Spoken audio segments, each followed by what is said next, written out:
Welcome to our Saturday Simulcast, May 24th edition, Indy 500 weekend for a lot of folks.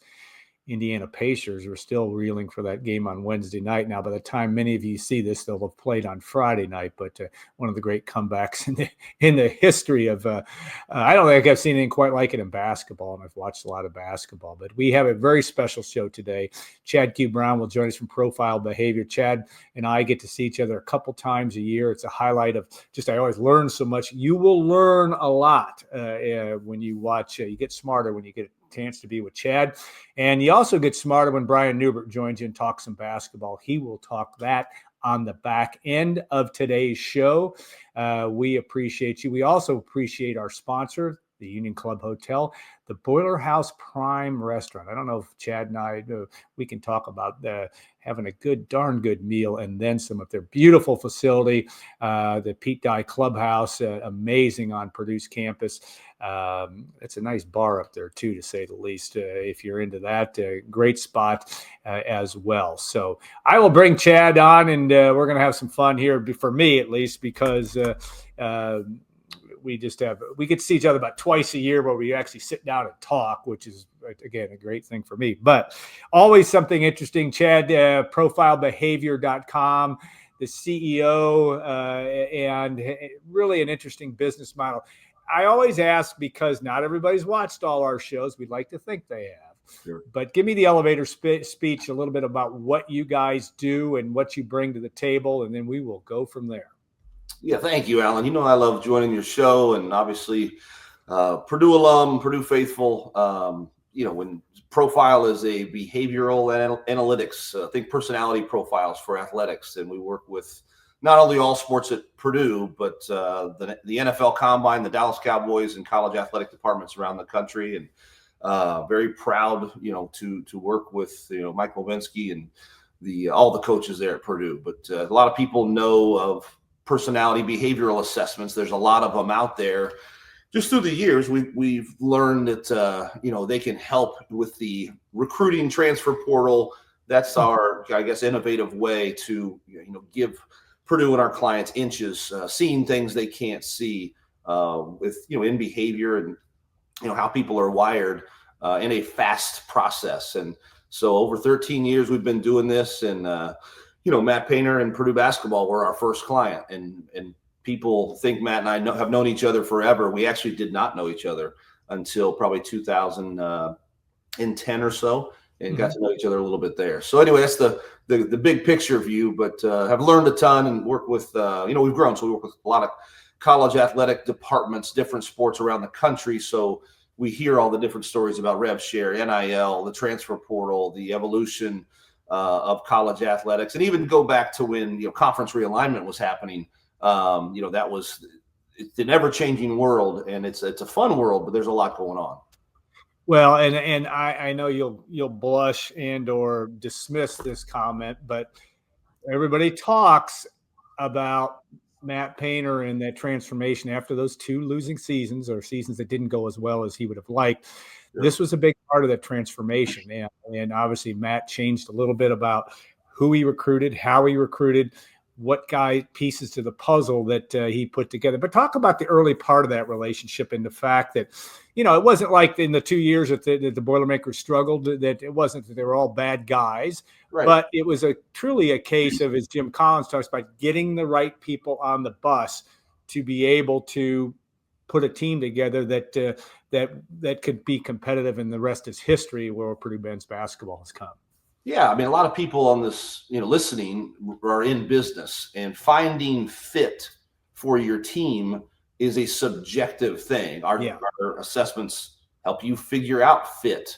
A simple story for fit for Matt Painter is I met him at a card game with some friends, and he just kind of was opening up a little bit to myself and some other people he knew. And the funny story, a couple guys just didn't follow rules. And they didn't, the specific story is they have a sign-in sheet for breakfast. Did you show up for breakfast? Obviously the school provides, nutrition and different meals and all the cool things that, people have donated to give us those advantages. Guys just were not telling the truth. And it's not the whole thing, but that is one of the little things that Matt has looked for, guys just to do things the right way. And I can quantify that and talk about it. But little things like that is where he's really focused to just find guys that chasing winning, chasing championships, obsess about the craft of basketball, and just guys that do things right. And that's been a big thing for Matt Painter. Yeah, and I think also the need, and you've been around, you were a coach, walk on under Jim Coletto, right? From the Pride of Lebanon, which is the new epicenter of the world, by the way, if you haven't driven up I-65. Why you and I, well, maybe you did, I didn't invest in real estate in Lebanon right now.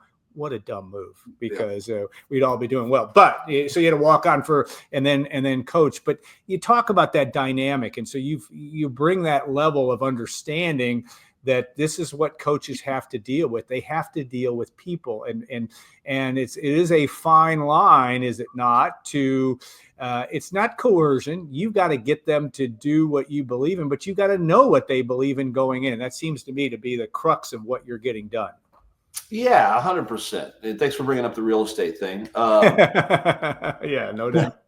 Yeah, I mean, it basically is, having been a coach, I can speak their language. Yeah. I worked I played for Jim Coletto, and I was a bad player, by the way. But Joe Tiller reminded me of that when he came in. Yeah. He let me coach. He said, "Do you want to do this?" and gave me an opportunity as a young coach. And, Joe Tiller pulled me in his office early, and I'm a senior. I need 18 hours to graduate. And he sits me in his office, and he doesn't barely know me, but he says, "What you see here stays here when you leave here. Do you understand?" Yeah. Because he's like, we're going to talk about, the teammates, My point of that example is I get to be a fly on the wall of those meetings. That was pre-Drew Brees. The next year Drew came in. Pre-Kyle Orton, and I went away and coached at other small schools, came back, in the Orton era, and just being a fly on the wall and learning and then coaching, there is a unique perspective I've gained. And then I went to the corporate world for 7 years and learned about assessments and learned about so many different leadership traits that I think are unique. And some of it's vague and hokey. Some of it is very specific. And I think there's a lot of good information that can help us all become more self-aware to be better leaders, be better teammates. And I can get into specifics, but that's the unique perspective. I think that we've been able to take assessments, and we use 3 very short, fast assessments that are very powerful. We use software, which you can see it on your computer so you can walk away, and the coaches can go back to their computer and say, this is how to talk to Fletcher Lawyer, and this is maybe how not to talk to Fletcher Lawyer, and things like that is what our system does. Plus, we sprinkle in the unique perspective of corporate and sports together, if that makes sense. It makes sense. All right, Joe Tiller and Matt Painter. We were having lunch last week. You and I were, and you said, "I read people. That's my business." Yeah. Talk about. Here's 2 highly successful coaches, different approaches. But I don't know that Joe Tiller ever took a personality profile from you, probably not. But what do you see in those 2 guys that tie them together, in your view? They don't waver in their belief of talent and evaluation and what is fit for them. They don't blink. Matt will tell you early in his career he did. Because you get pressure from the optics of college basketball. Well, you're not recruiting this kid, and Michigan State is. Or you're not recruiting this kid, and Illinois is. And everybody else is, so why aren't you? Well, look at what Matt Painter has done. He's won with less for years. He is an elite evaluator.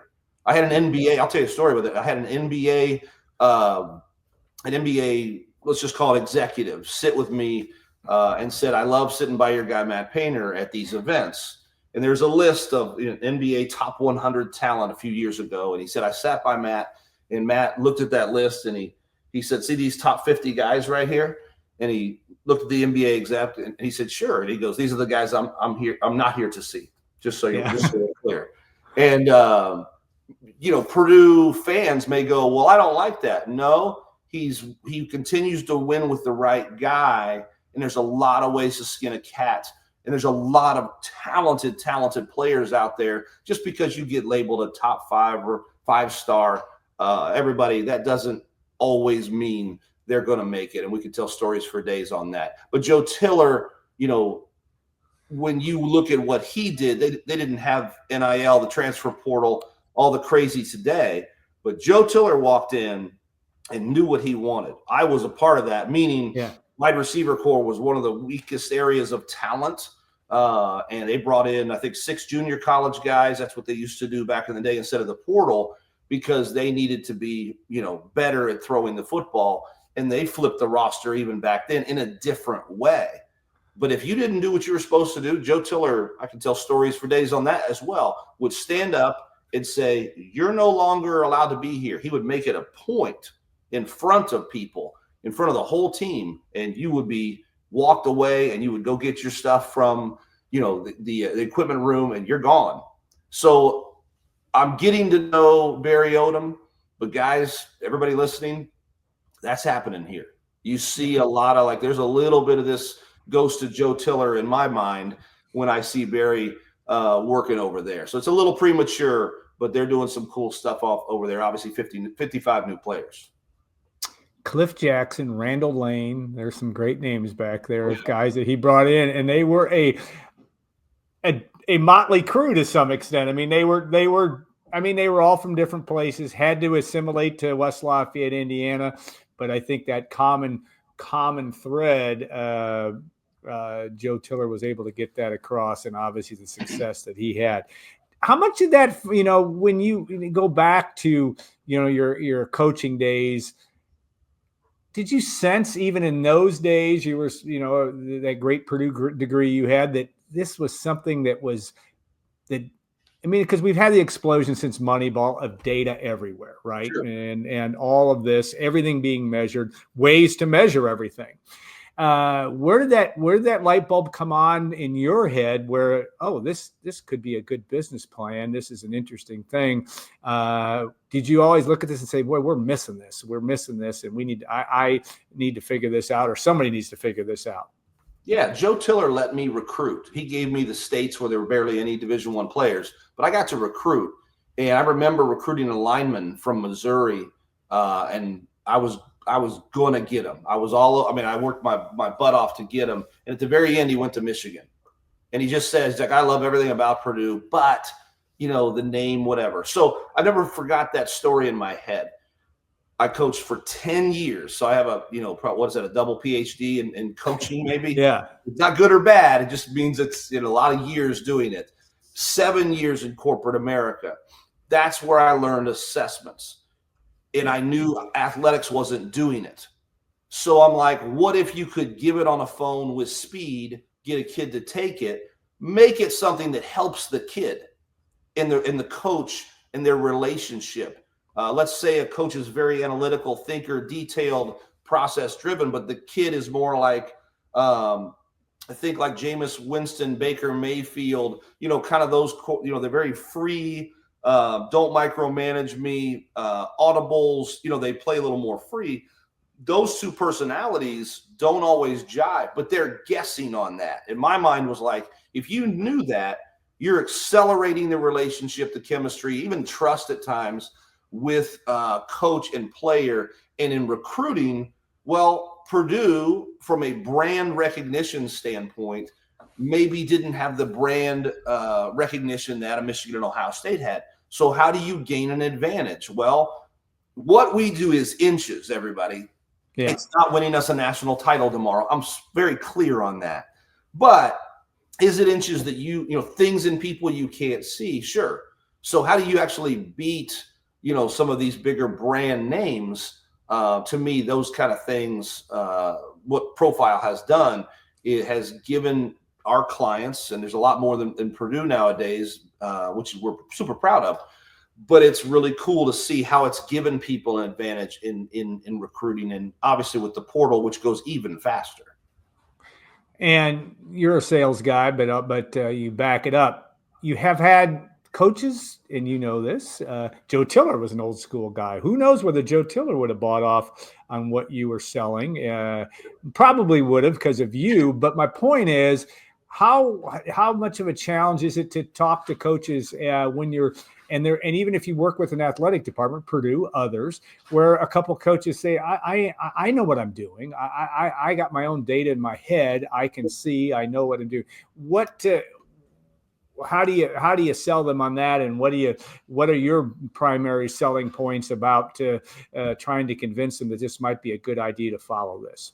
Yeah, it's the number one reason people don't use our system is, and in their defense, most business owners or head coaches, I'm pretty good at my job.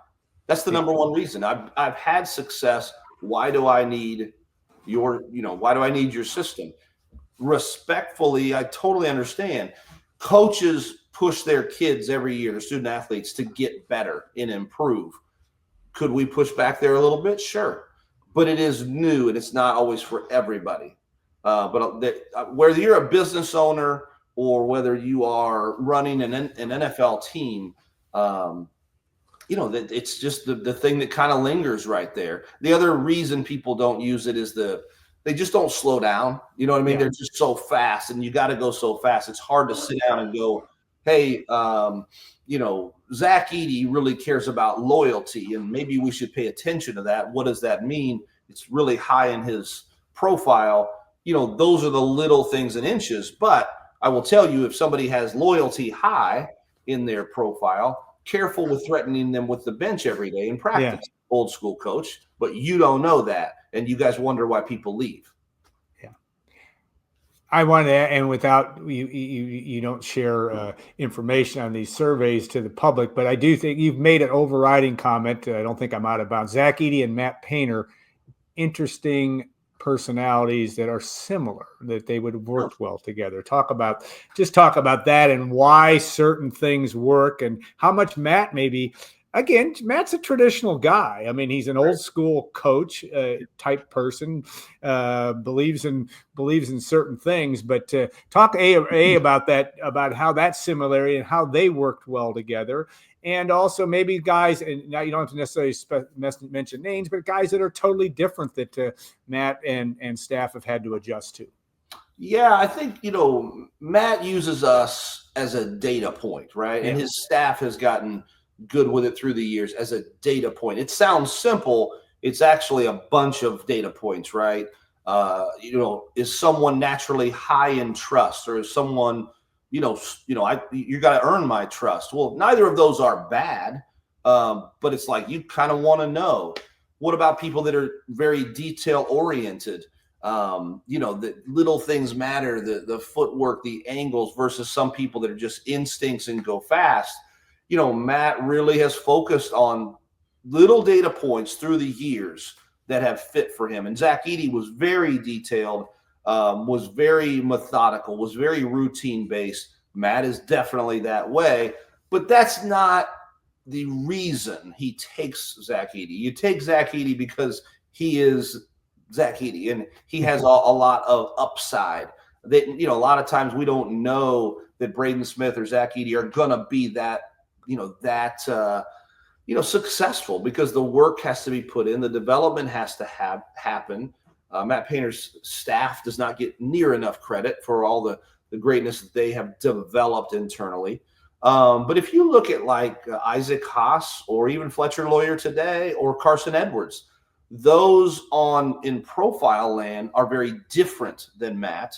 And they obviously worked out pretty well.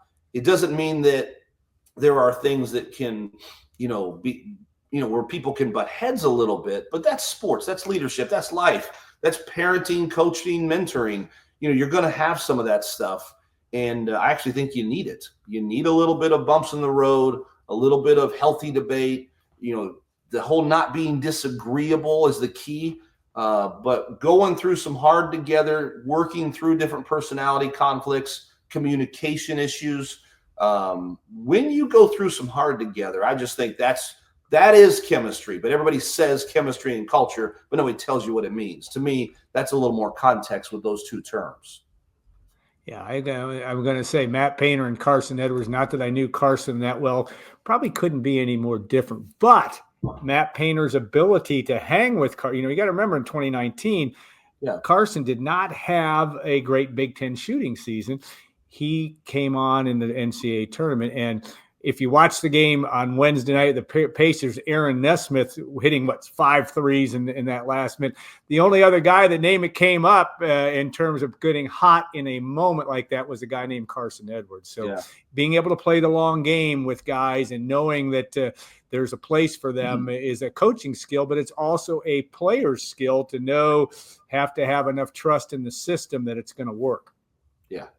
Yeah, no question on that. All right.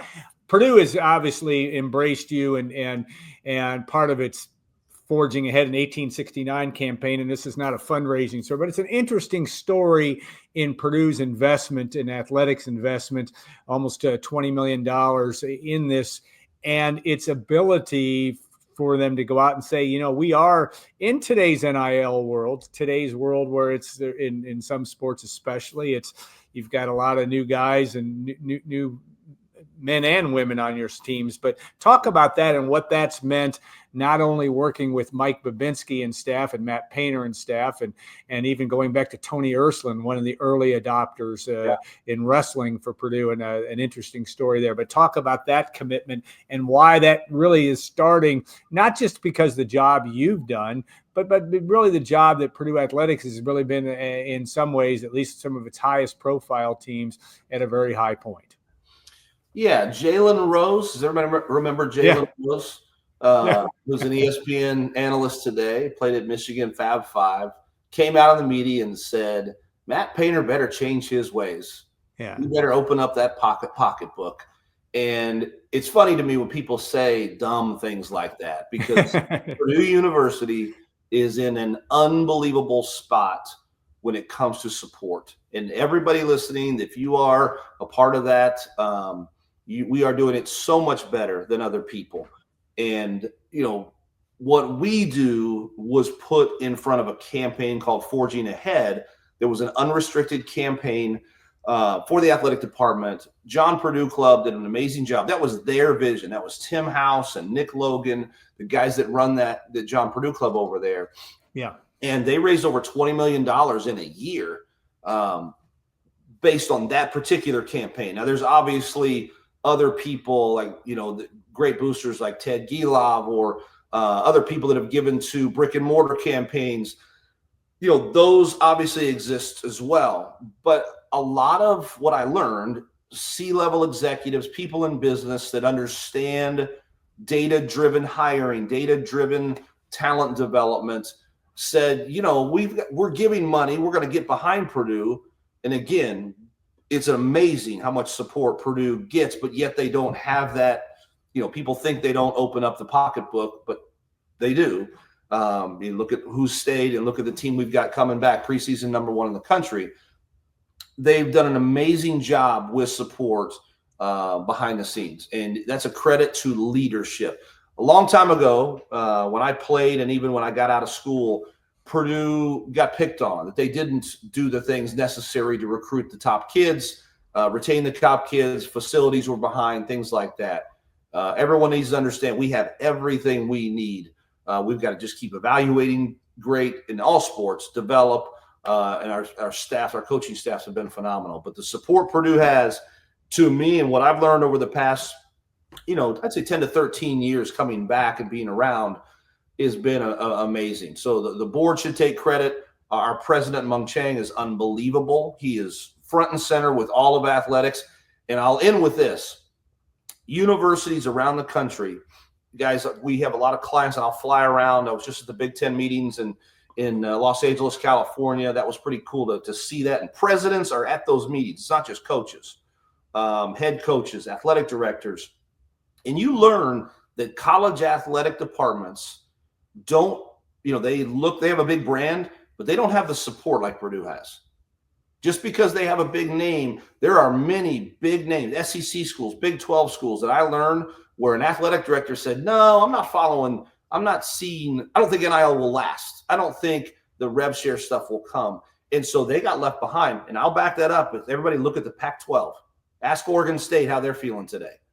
Yeah, that's real. So we've just, our support has been unbelievable, but there are a lot of universities and even presidents that go, they don't quantify that it helps admissions, it helps number of applicants, but the front porch of most universities within Power 4 today, not Power 5, Power 4 schools is athletics. And, we should be proud. Purdue University should be proud where they are today, and they're not taking their foot off the gas. It's what I've seen. All right. One of the challenges in this wonderful world of transfer portal, which is not an ideal situation, I think we can agree on that in terms of from a coaching perspective, especially, is, you obviously have the ability to do assessments on recruits or on prospects. You have a database. But when you have 60, and by the time this airs, he may have 60 new players. Coach Barry Odom in the 2025 Purdue Boilermakers. Talk about that, and even Matt Painter with Oscar Clough. I think you and I had talked about that. They, these are quick speed dating, and you've got to be able to trust other people. But not always can you get the assessment done.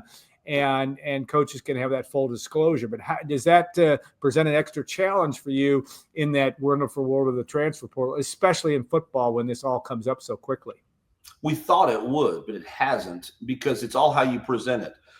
When you present the assessment, we're going to give you, or would they, obviously ask, would you mind taking, a leadership profile that, Purdue or whatever the school university is. This is a tool to help us coach you better, build a relationship faster with you. It's fun. Here's a 30-page report on you. A lot of people have fun with that topic, improving yourself.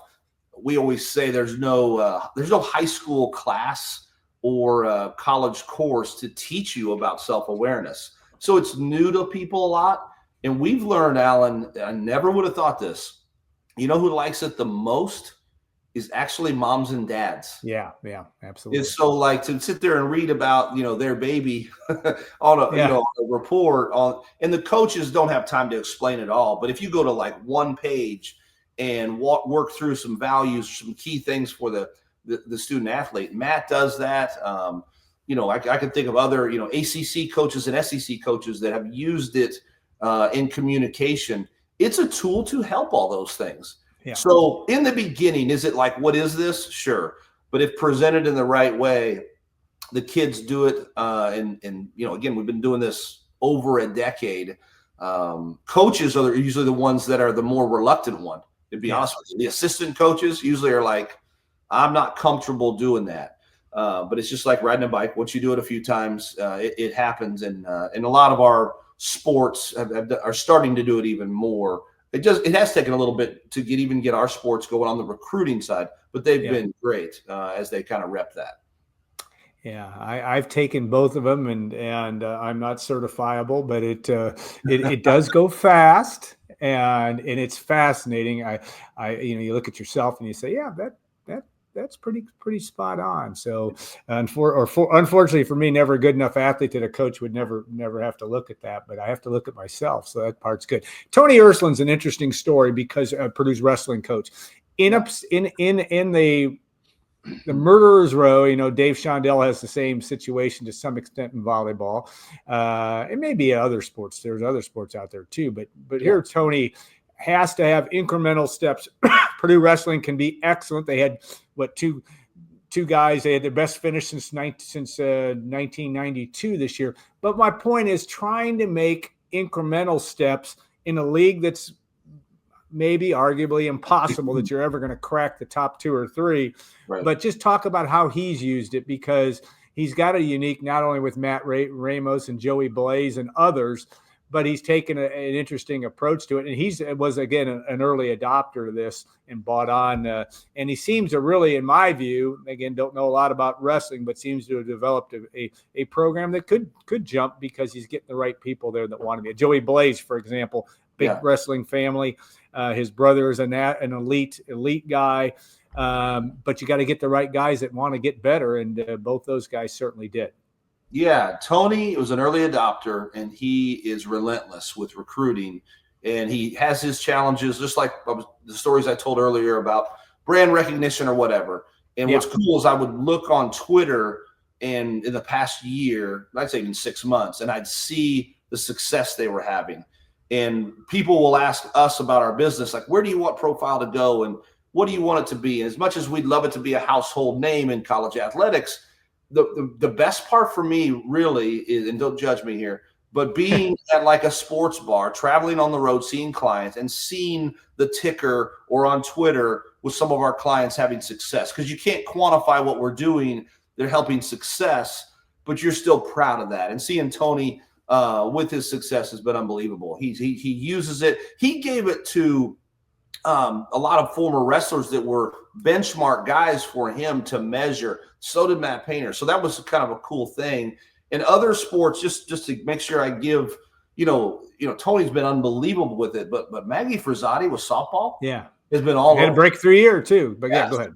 And it's not like we're not the reason. We're this little piece, but give her credit. That's her and her staff winning games and recruiting the right kid and improving the culture. But she's been open to it. And, our staff, we have some other, trainers and consultants that work with Maggie directly and do leadership council meetings. And she did a thing between her pitchers and her catchers to improve communication specifically because a few of the pitchers were very different than the catchers. Think about, that's her vision.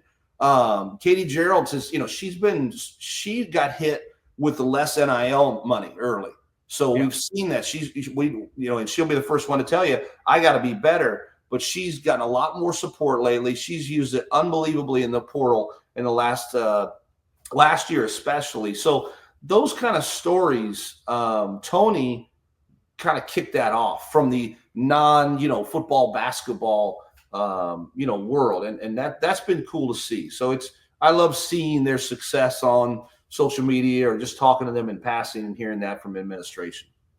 Yeah, for a little context, Maggie Frazzati, first-year softball coach, they got to the semifinals of the Big Ten tournament. Great win over Ohio State, best Purdue performance in terms of the Big Ten tournament, and not a lot of people expected that. So they were beating Michigan and beating Northwestern and beating Ohio State in the Big Ten tournament before losing to Michigan, but and Michigan ended up winning the league. So very, very impressive from that standpoint. Okay, I got to ask you one more philosophical question. Sure. We're all, those of us that observe and have been around college athletics for a while, and money is a big part of this, and certainly money is a part of something, or the need for financial security shows up on your assessments. But talk about that, the psychology of that now, as this continues to go. We're eventually going to have, I think, the House settlement, and we have rev share already. I mean, most schools are implementing that process. But talk about that challenge and what makes you, not to put words in your mouth, but what can make you optimistic that this is all going to have a landing, that we're going to still be able to enjoy college sports down the road. Yeah, coaches are making millions today. All right, so let me start there. College football and college basketball, coaches are making millions of dollars. Why do I start with that? Because a long time ago, they did not. Yeah. And many people, not everybody, said, this is dumb. Why are we paying coaches this much money? That was a market shift. Somebody had success in the SEC, and agents like Jimmy Sexton and these big power agents, they said, well, my guy over here, Georgia's paying my guy $1 million. Mississippi State, you should probably pay your guy $1 million. You can't get the best coach. So this is not, I'm just giving you that as example to kick things off. Yeah. The NCAA for years had rules where you couldn't have a job. Yeah. When I was a player, I couldn't have a job in the summer and things like that. So what's happening is that's all come crashing down. Why are we here? Lawsuits. Yeah. The NCAA is being sued, over and over and over again. And I know it can be annoying. We live in a society where you can sue anybody for anything. But because the NCAA is the monopoly, it is a monopoly. I read an article one time. it might be the biggest monopoly in the world where that legislation is not legal. Yeah. So with all of this crashing down, just like coaches being paid millions, that shift happened. We're in the middle of a shift. And so what happens? Well, Judge Claudia Wilkins is, front and center and probably very, very careful and cautious. She's going to retire because this is the legacy and, her final, one of her final decisions. She wants to get it right. But then you have all these states making their own laws. Right. Tennessee just came out and said, whatever's happening, we're not going to be affected by this. And so then you have the president of the United States, like him or hate him, he says, I may sign an executive order just to clear the field and make these rules, clear and concise. But college athletics went to the Senate. They've gone to Washington, D.C. They've lobbied. The Big Ten commissioner, the SEC commissioner leading the way because they do need help. And if you go to YouTube and you watch those hearings, you could call them, where they had Jack Swarbrick from Notre Dame, and you had Charlie from the NCAA, and you had a panel of elite, leaders in college athletics. They had a student athlete on the committee, a gymnast from LSU. And I remember watching, it's like 2.5 hours. I watched the whole thing. And I remember multiple senators saying, be careful getting us involved. Be careful in getting government involved in your business. And they kept saying your business because it's the truth. This business is, the NCAA umbrella. That's the governing body. But getting all the conferences to play nice together is the biggest hurdle. Does that make sense? Yeah, I agree. So it's coming.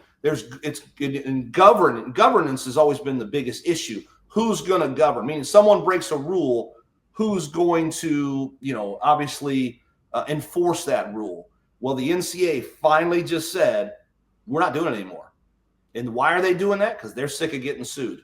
That's just, being a little overly direct. But now the conferences are coming right back saying, all right, then a letter just came out that went to all the schools and said, if you want to be in our conference, you will sign this and you will abide by these rules. So again, right now it's continuing to move. And I think it's a great thing. But when I say great thing, it's exciting to see where it goes. A lot of us are righteous a little bit of a college scholarship is enough money, for a student athlete. Why do they need more? Well, the United States says you can get more, right? Yeah. And so let's not hold, people back because, and I'll back that up with, go back to the 70s. Does everybody remember the Partridge Family? Yeah. Remember Home Alone and Macaulay Culkin or Different Strokes and I'm showing how old I am with those. Yeah.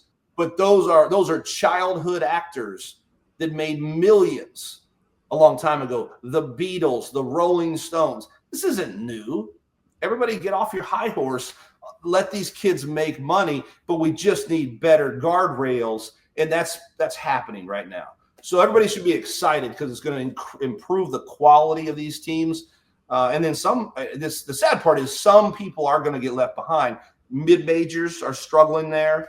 And then some of these, using Oregon State and some of the Pac-12 schools, if they choose that, this isn't going to happen and they drag their feet, they're going to get left behind. But the people that choose to be proactive, like Purdue, it's exciting because it's going to, you're going to love your weekends. You're going to love the NCAA tournament. You're going to love bowl time because you're competitive and your alma mater's front and center, which is pretty cool.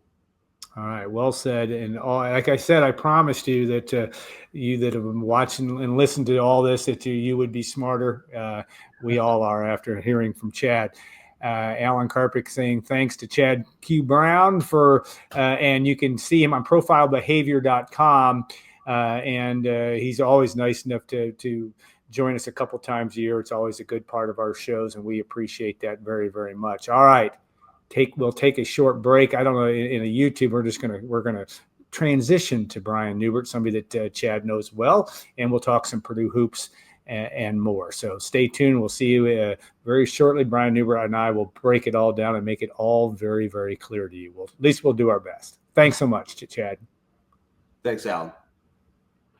Brian Neubert will join us in a second. An important thing that Brian reminds me of all the time, and I don't always do a good job of reminding you, and that is, don't forget to like and subscribe. And of course, you can leave a positive review, whether that be on iTunes, I think it's Spotify, YouTube, on down the line. You can check out our Gold and Black radio app there as well. And you can subscribe to GoldandBlack.com. We have a special for YouTube subscribers. You can use promo code PU1 at checkout when purchasing a monthly subscription to GoldandBlack.com. You get 2 months for the price of $1. Subscribe to Gold. You also can subscribe to GoldandBlack.com, as I mentioned, on YouTube, Apple Podcasts, and Spotify, and enable alerts. New highlights and videos are uploaded regularly, like twice a week, at least even this time of year. Of course, we're doing the Tuesday Gold and Black radio show and Saturday Simulcast. All right, I'm going to bring Brian Neubert in, the star of the show, so to speak. And yet I thought we obviously it's not a slow time, because there's always recruiting going on. There's always this summer. You were in Council Bluffs or via Omaha last weekend. I'm going to ask still, what else do you have on the docket? Where else in the May recruiting, but also in June, where will you be? I always ask that question, so I kind of know as well. it probably shouldn't be that way. No, it shouldn't. But considering it's your credit card I'm using. I know.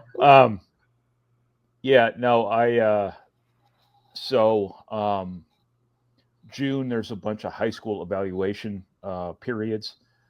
Purdue has team camps on campus, so I'll go to the ones of those that are relevant during the weeks. Yeah. The Charlie Hughes Shootout is a high school team camp in Indiana that runs at the end of the month, that all the in-state, basically every high school team in the state plays in. Great evaluation opportunity for coaches.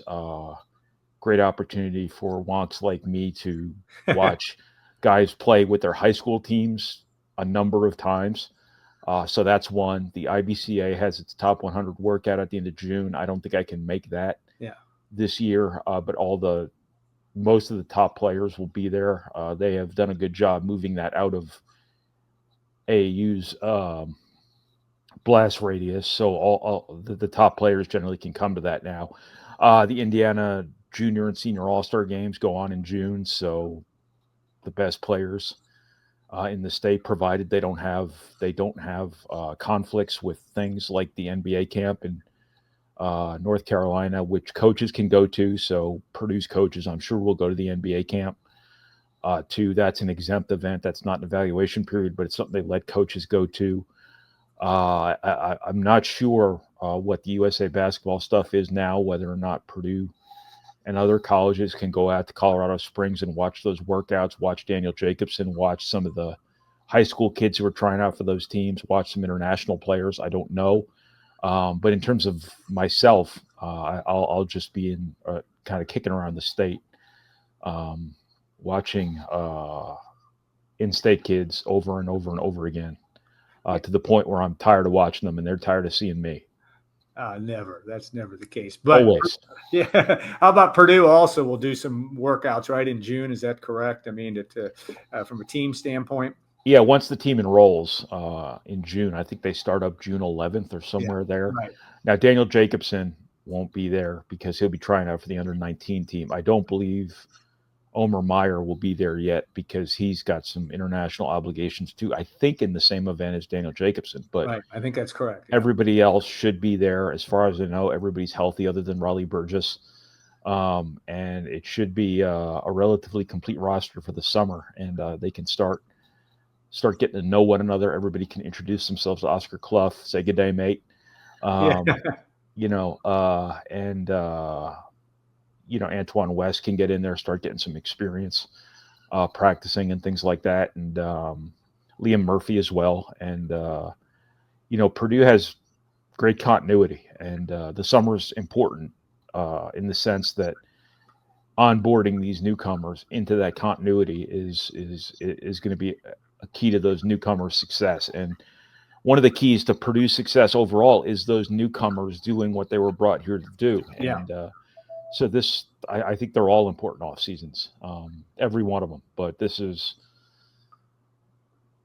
a higher stakes off season, I think, than a lot. I mean, it's not like one of those years where you're breaking in a ton of newcomers like you were when Braden Smith and Fletcher Loyer were freshmen, and you had to fast track them the best you could. But the stakes of this season are such that you want to make the most of every opportunity you have to get better. So that starts in June. I'll be out there as I can.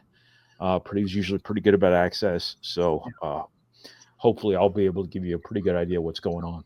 Yeah, Matt Painter was on and talked a little bit with Cats here last week in terms of one guy he mentioned, and he tends to talk about everybody, Antoine West, and you've seen him play. Again, a guy that doesn't figure into this rotation, but Matt went on about him a little bit in terms of his overall ability.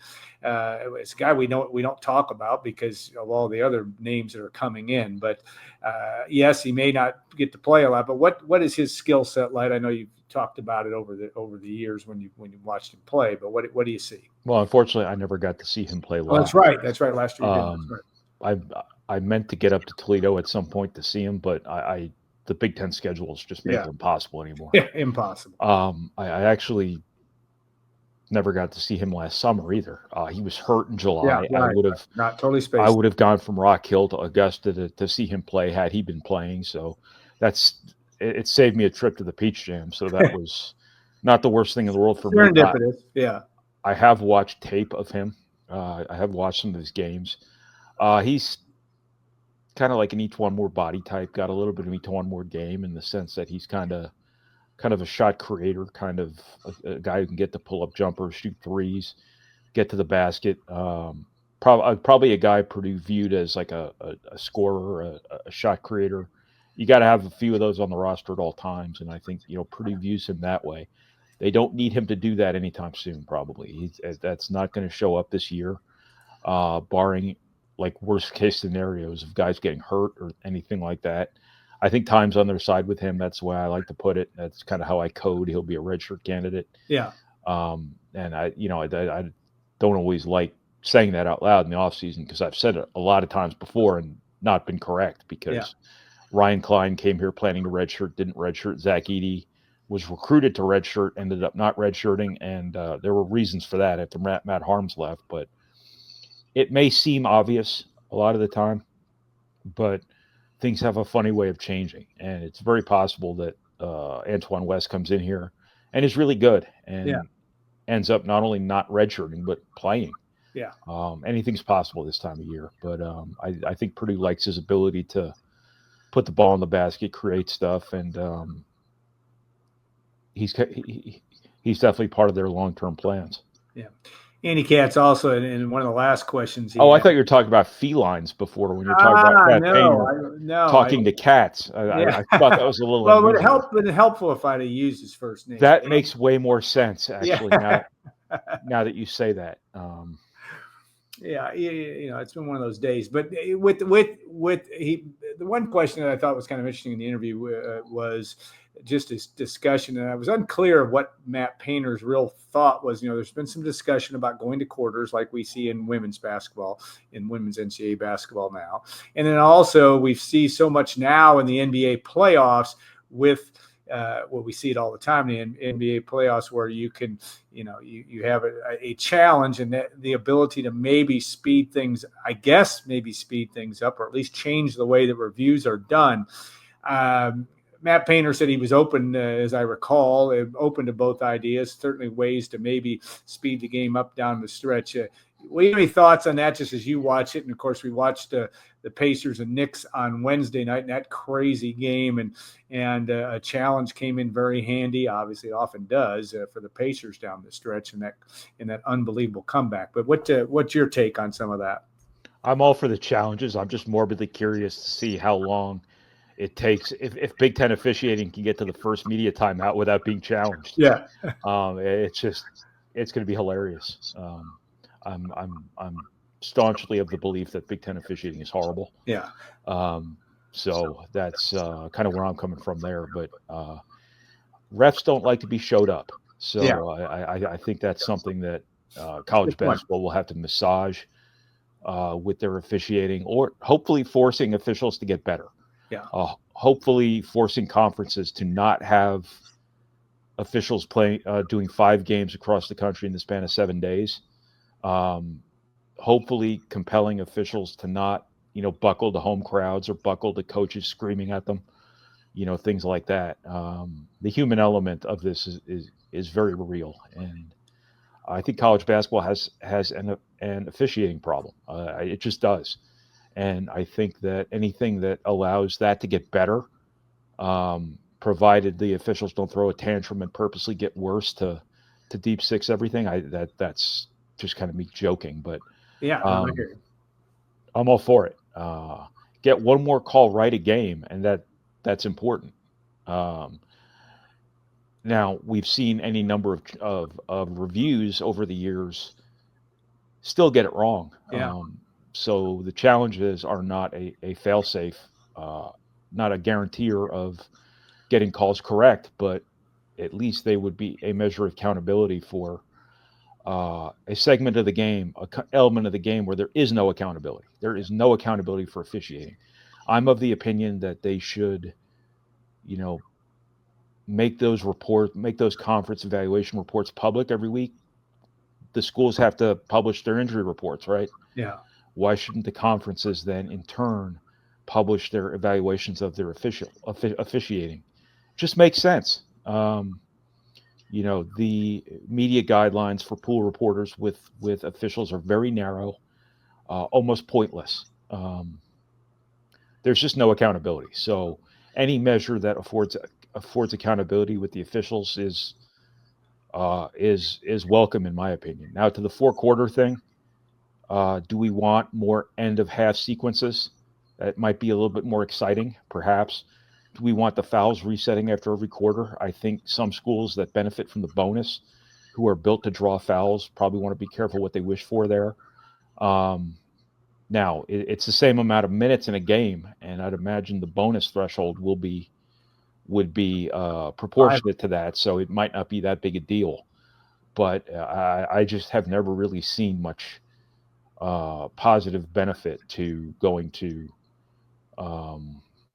quarters instead of halves. But I'm not an expert on that particular topic. Yeah, I don't know. It'll be interesting to see, and whether they would set it at 4 fouls, 5 fouls. I would assume it would be 4.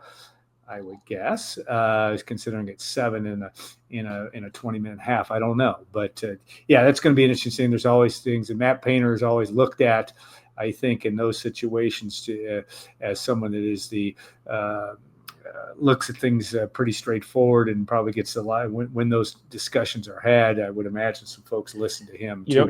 In college basketball too, you don't get the 2-for-1 element. Yeah. That you do in the NBA. So some of that excitement down the stretch of halves or quarters maybe isn't quite the same as it would be in the NBA. Now, right.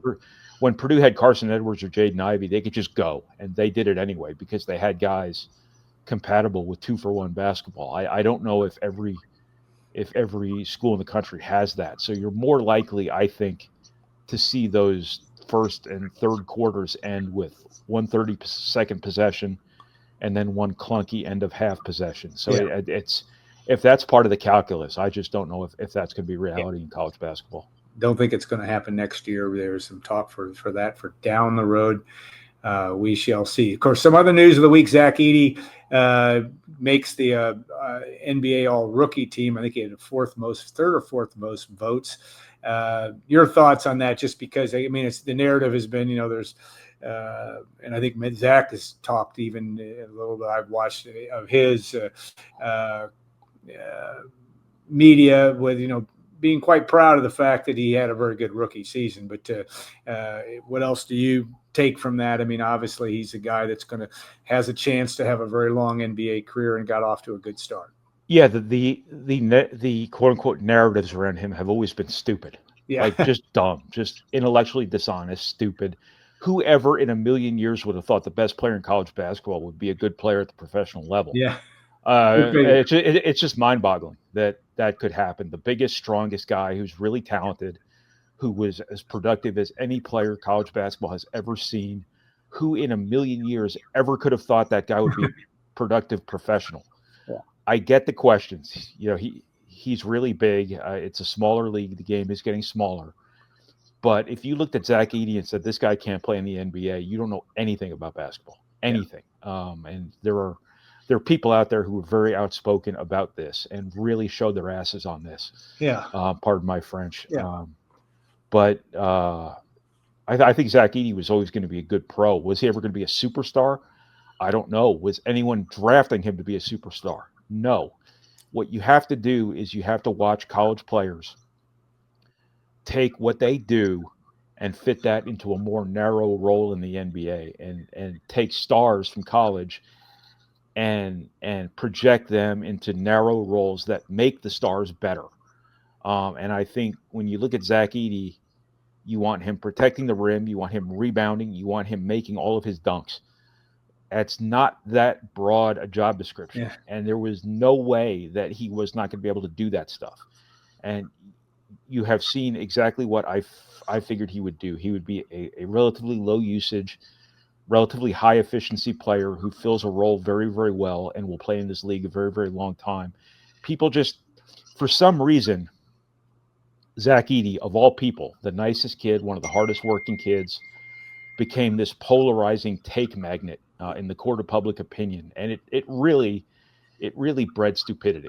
It really bred dumb, uneducated, ignorant engagement farming on social media, because he became this magnet for dumb criticism, and he became a magnet for clicks.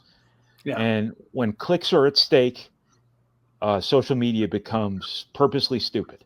Yeah. It just does. Guaranteed. People say stuff they don't believe. People say stuff that just is dumb, and just for the reaction. And it was very easy. Someone identified Zach Edey very early on as the guy that if you just,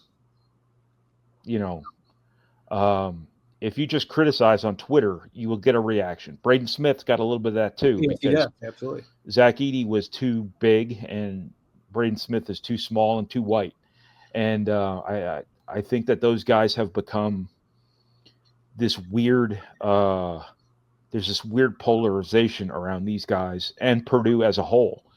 So you just tweet about Purdue and you just get this really weird, bombastic kind of mosaic of reactions. And it's really stupid. And, I've always tried to, be pretty insulated from the dumb takes around Zach Edey. I don't like it when we platform some of that stuff. Yeah. I don't like when it comes up in press conferences that, people say he's just tall, which is ridiculous. We are platforming stupid people by even bringing that up. But be that as it may, our modern climate in media and social media is not designed to make people smarter. It is no, it's not. It rewards making people stupider, and the people who take the Kool-Aid and fall for it are not doing themselves any favors in terms of their basketball knowledge. And Zach Edey, unfortunately, for some reason, became a guy who was a lightning rod for that very sort of ridiculous, ignorant environment. Yeah, as you look at, and I have opinions, No, I know, and that's why we have you on here. Is you're making the big bucks doing it too. So I wanted to ask though about next year, and we'll wind this down a little bit, but Purdue obviously will have 6 seniors in this group. Is that right? Yeah, and how big a class are we looking at? But also, you've talked about this and written about the need for the portal. The portal is going to be something that Purdue obviously used this year to get 2 guys. But how do you see that breaking down next year? Because you're going to have a huge senior class, and obviously the big 3.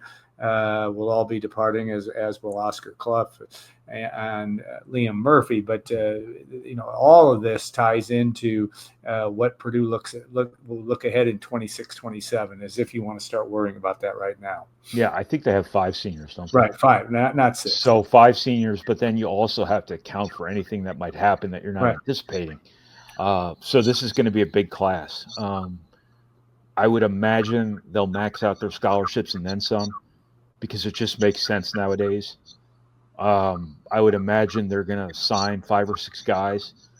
I would imagine 1 or 2 of those guys will be transfers, because what you really don't want to do is lose 5 really important players and then not have any seniors, not have any experienced guys. You're going to need guys to come in and play right away based on what you're losing. And unless you feel great about Daniel Jacobson being your next guy, which you might, unless you feel great about CJ Cox and Jakari Harris and Omer Mayer being dudes right away, which you might. I mean, that stuff's all possible.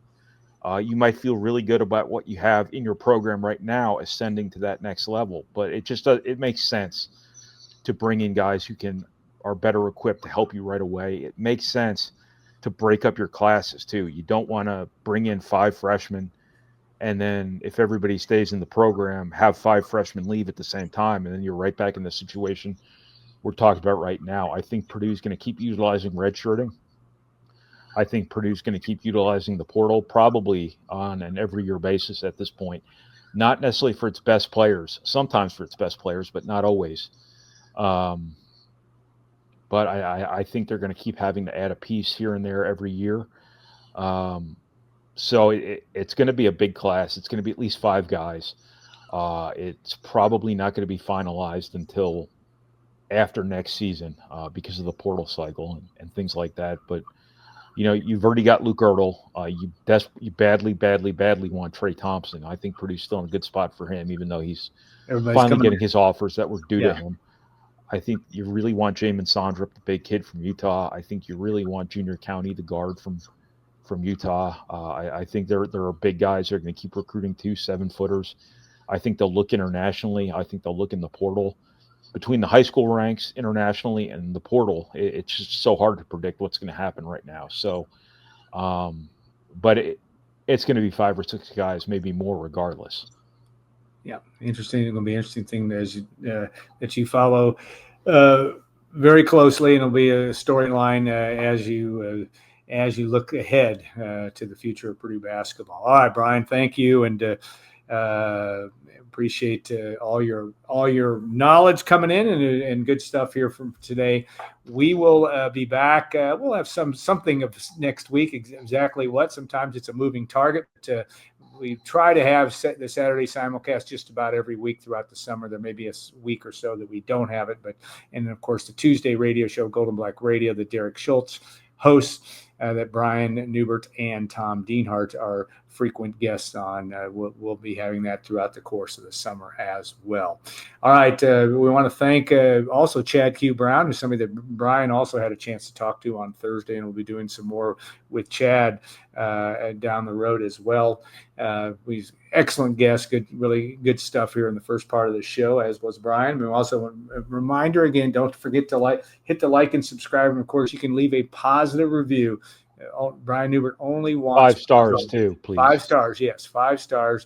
And if you don't want to leave that type of review, you can just keep it to yourself if you would. But make sure that we're trying to jones in for some positive reviews for something we've been doing for a long time. Not only Saturday Simulcast, but our podcast over the years as well. I want to thank the Union Club Hotel as well, and the Boiler House Prime restaurant. The good folks there that are busy. The restaurant, I think, has been booked pretty solid. But if you want to get a chance to go and do that, try that out. It is a swanky spot. You may see Brian Neubert there. You'll see Gene Cady there every time I've been there, which is 3 times, not for dinner, but just in the facility. Gene's been there each time. So Gene turned bussing tables, and he has the Cady Corner.